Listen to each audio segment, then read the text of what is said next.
மாறி மாறி தாக்குதல் நடத்தி வரும் அமெரிக்கா மற்றும் ஈரான் யாருக்கும் யார் சளைத்தவர்கள் அல்ல அப்படிங்கிற ஒரு போட்டியோட நடந்துட்டு இருக்கா அப்படிங்கிற ஒரு சந்தேகத்தோடு தான் பார்வையாளர்கள் நடுநிலைவாதிகள் எல்லாருமே பார்த்துட்டு இருக்காங்க. அப்போ என்ன நடக்கு வளைகூடால அப்படிங்கிறத தான் இந்த வீடியோவில் பார்க்க போகிறோம். வாங்க ஃப்ரெண்ட்ஸ், வீடியோக்குள்ள போகலாம்.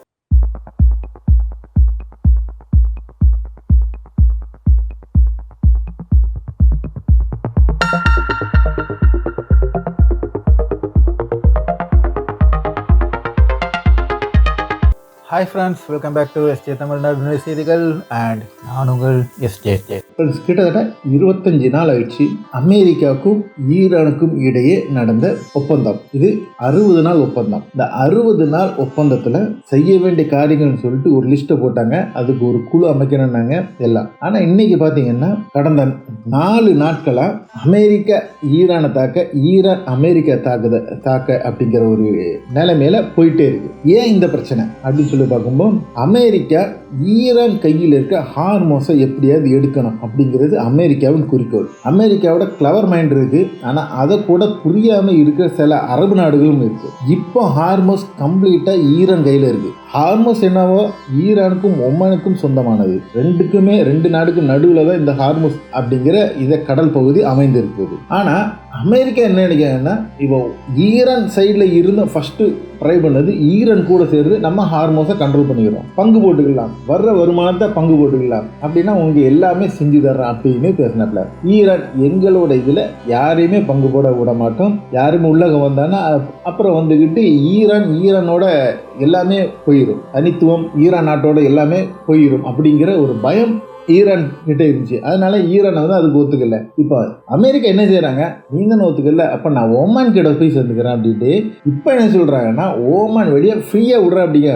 அந்த ஃப்ரீ சும்மாலாம் இருக்காது, கொஞ்ச காலத்துக்கு தான் ஃப்ரீயா இருக்கும். அதுக்கப்புறம் ஈரானை ஒடுக்கி முடிச்சிட்டாங்கன்னா, ஈரானை அழிச்சிட்டாங்கன்னா அப்புறம் வந்துக்கிட்டு அமெரிக்கா வைக்கிறது தான்.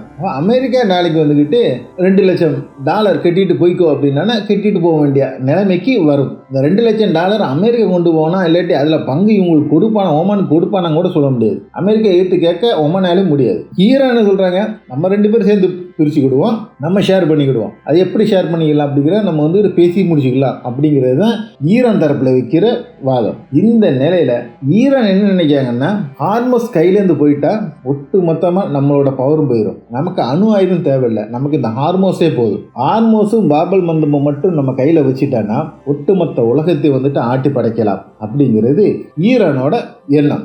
ஈரான் எதுக்கும் விட்டு கொடுக்குற மாதிரி இல்லை, அமெரிக்கா ஈரான் கிட்ட இருந்து பிடிங்கிறதுக்கான எல்லா வழியும் பார்த்துட்டு இருக்காப்புல, அதுவும் முடியலை. இந்த நிலைமையில தான் அந்த 4 நாள் தாக்குதல் நடந்துச்சு. ஃபர்ஸ்ட் நாள் 80 தாக்குதல் அமெரிக்கா நடத்துறாங்க, 85 தாக்குதல் ரிட்டர்ன் கொடுத்தாப்புல. 2ஆம் நாள் 90 தாக்குதல் நடத்தினாப்புல, அதுக்கு 100+ கொடுத்துட்டு ரிட்டர்ன் கொடுத்தாப்புல ஈரான். திருப்பி நடத்தினது 140 இடத்துல தாக்குதல் நடத்தினாப்புல, விடவே இல்லை, அடிச்சு காலி பண்ணிட்டாப்புல.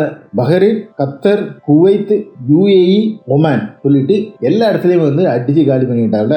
சவுதியை தவிர மற்ற எல்லா இடத்துல, ஜோர்டான் எல்லா இடத்துலையும் வந்து அடிச்சு அமெரிக்கா பேஸை வந்து காலி பண்ணிட்டாப்புல. அமெரிக்கா பேஸுக்கு மிகப்பெரிய நஷ்டம் ஏற்பட்டிருக்குன்னு, மிகப்பெரிய பாதிப்பு ஏற்படுத்துன்னு அங்குள்ள இருந்து வர்ற செய்திகள் சொல்லுது. அப்ப இப்படியாப்பட்ட ஒரு நிலைமையில எந்த அளவுக்கு விட்டு கொடுக்குற மாதிரி இல்லைன்னு. ஆனா நேற்றே நடந்த தாக்குதல், அதாவது இன்று அதிகாலை நடந்த தாக்குதல் அப்படிங்கிறது நேற்றைக்கு பாதியாக தான் வந்துட்டு, பாதி அளவு தான் வந்து நடந்திருக்கு. கிட்டத்தட்ட 60 to 70 இடத்துல தான் தாக்குதல் நடத்தினதாக அமெரிக்கா வட்டாரத்தில் சொல்லப்படுது. அதுக்கு பதிலாக இன்னைக்கு வந்துக்கிட்டு குவைத், பஹ்ரைன், UAE, ஒமான் அப்படிங்கிற 4 இடத்துல வந்துக்கிட்டு தாக்குதல் நடத்தியிருக்காப்புல ஈரான்.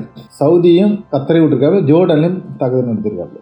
இப்படி இந்த தாக்குதலை மாற்றி கொடுத்துட்டு சளைக்காம அடிச்சிட்டு இருக்காப்புல ஈரான். ஒட்டுமொத்த அரபு நாடும் இப்போ பயந்துட்டு இருக்காப்புல, என்ன நடக்க போகுது அப்படிங்கிறது. ஈரானோட சில இன்ஃப்ராஸ்ட்ரக்சர் மீது வந்துக்கிட்டு தாக்குதல் நடத்தப்பட்டிருக்கு. ஆனால் ஈரான் மீது தாக்குதல் நடத்திட்டு எல்லாமே எங்கே அப்படின்னு சொல்லிட்டு பார்த்தா கடற்கரை ஓரமாக உள்ள துறைமுக நகரங்கள், கடற்கரை ஓரமாக உள்ள நகரங்கள், இங்கெல்லாம் தான் வந்துட்டு தாக்குதல் நடத்துறாப்புல. அமெரிக்கா சொல்றது அங்குள்ள என்ன ரேடாரு, ஜாமரு, இந்த மாதிரி எல்லாத்தையுமே வந்துக்கிட்டு நாங்கள் வந்துக்கிட்டு அழிக்கிறோம், அங்குள்ள மிசைல் சிட்டி இது எல்லாத்தையும் அழிக்கிறோம் தான் அவங்க சொல்லியிருக்காப்புல. ஆனால் பொதுமக்களும் இதில் பாதிக்கப்படுறாங்க அப்படின்னு சொல்லுது ஈரான் தரப்பு. அதே ரீதியில் ஈரான் வந்துட்டு அமெரிக்கா பேஸ் தான் அடிக்கிறாப்புல. அரபு நாட்டுக்குள்ள இருக்க அமெரிக்கா பேஸு, ஒரு பேஸும் நீ வந்துக்கிட்டு வைக்க முடியாது. ஒமானில் வந்துக்கிட்டு 2 நாள் தாக்குதல் நடத்துகிறப்ப 2 நாள் தாக்குதல் நடத்துறது எங்கே அப்படின்னு சொல்லிட்டு பார்த்தோன்னா, அமெரிக்காவோட MQ ரீப்பர் ட்ரோனு உள்ள அந்த இடத்தையும் அதுக்கப்புறம் வந்துக்கிட்டு அமெரிக்காவோட ஃபைட்டர் ஜெட் எல்லாமே எரிபொருள் நிரப்புற அந்த எரிபொருள் கிடங்கையும் வந்துட்டு டார்கெட் பண்ணி தான் வந்து அடித்து காலி பண்ணியிருக்காப்புல ஈரான். ஸோ இது இப்படியே தான் நீண்டு போயிட்டு இருக்கு. சமாதானத்தில் இருந்த கத்தர் ஒமன் மேலேயும் தாக்குதல் நடத்துறதுனால இவங்க 2 பேரும் இப்போ வாய் திறக்கலை. ஆனால் இவங்களுக்கு ஆப்ஷன் கிடையாது. நீங்கள் சமாதானத்துக்கு வந்தாகணும்னா இவங்க வந்து பேச்சுவார்த்தை நடத்தி ஆகணும். வீம் பிடிச்சிலாம் இருக்க முடியாது. வீம் பிடிச்சி இருந்தாலும் நஷ்டம் அவங்களுக்கு தான். ஏன்னா டோட்டல் ஹார்மோஸ் க்ளோஸ் பண்ணிட்டாப்ல. ஹார்மோஸுக்குள்ளே ஒரு கப்பல் போக முடியாது, வர முடியாது.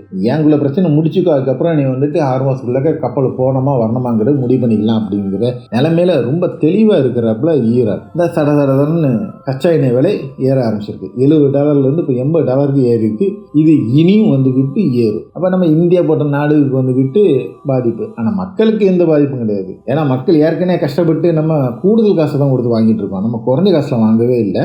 அது பாதிப்பு யாருக்கு அப்படின்னு சொல்லிட்டு பார்த்தோன்னா கம்பெனிக்கு. என்ன கம்பெனிக்கு இப்போ கூடுதலாக வந்துட்டு லாபம் இருந்தது, இப்போ லாபம் குறைய போகுது. நஷ்டத்தில் போகுது, லாபம் குறைய போகுது. $100-110 இருக்கும்போது உள்ள ரேட்டை தான் வந்துக்கிட்டு இப்போவும் $70 இருக்கும்போது அதை தான் வசூல் பண்ணிட்டு இருக்காப்புல இந்தியாவில். அவ்வளோ மானம் கட்டதா வந்து நம்ம இருக்கிறோம் அப்படிங்கிறது தான் வந்து இந்த நிலைமையில தான் நம்ம பொழப்பு ஓடிட்டு இருக்கு. நமக்கு எந்த லாபமே கிடையாது. அங்கே ஏறினாலும் ஏறிச்சின்னா நமக்கு நஷ்டம், நமக்கு கூடும். இறங்கிச்சின்னா லாபம்லாம் கிடையாது. அந்த துட்டு வந்துக்கிட்டு கம்பெனி கணக்காக தான். என்ன கம்பெனி கணக்குக்கு தான் அப்படிங்கிற மாதிரி தான் போயிட்டுருக்கு. சரி, அப்போ இந்த நிலைமையில இனி என்ன நடக்கும்? பாகிஸ்தான் தரப்புலன்னு சொல்லிட்டு இருக்கப்ப நாங்கள் இப்போவும் வந்துட்டு அமெரிக்காட்ட பேசிகிட்டு இருக்கோம், நாங்கள் வந்துட்டு ஒரு முடிவுக்கு கொண்டு வருவோம் அப்படிங்கிற அளவுக்கு பேசிகிட்டு இருக்காப்புல.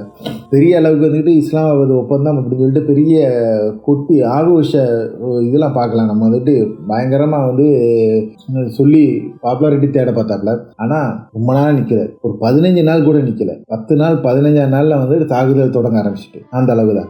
ஈரானை பொறுத்தவரை ஆயத்துல்லா அலி காமனியோட சடங்கு நடத்தி முடிக்கணும். அதுக்காக தான் ரொம்ப அமைதியாக பொறுமையாக போயிட்டு இருந்தாப்புல. அதை தான் இவங்களும் யூஸ் பண்ண பார்த்தாப்புல. அதுக்குள்ளேயே வந்துட்டு எல்லாம் பண்ணிடலான்னு பார்த்தாப்புல. பட் அதுவும் வந்து முடியலை. அப்போ ஈரான் வந்து ரொம்ப கரெக்டாக இருந்தாப்புல. இவங்க நினைச்சிட்டாப்புல அவங்க எல்லாரும் ஒட்டுமொத்தமாக ஈரான் ஃபுல்லாக வந்துக்கிட்டு ஆயத்துல்லா அலி காமனியோட இறுதி சடங்குல பார்வை இருக்கும். அப்போ இந்த சைடில் வந்துக்கிட்டு பாதுகாப்பு வளையத்தை வந்து பார்வை இருக்காரு. ஆனால் பாதுகாப்பு ரொம்ப கச்சிதமாக வச்சுருந்தாப்புல. அது இடையில வந்துட்டு அப்போ தான் வந்துக்கிட்டு அந்த ஒமான் வழியில் வந்துட்டு கப்பல் விட்டதும் கப்பல் அடித்ததும் இன்னைக்கு அடிச்சிருக்காப்புல. அதில் ஒரு இந்திய கப்பலும் வந்துக்கிட்டு தாக்குதலுக்கு உள்ளாயிருக்கு. தேவையே கிடையாது இந்தியாவுக்கு.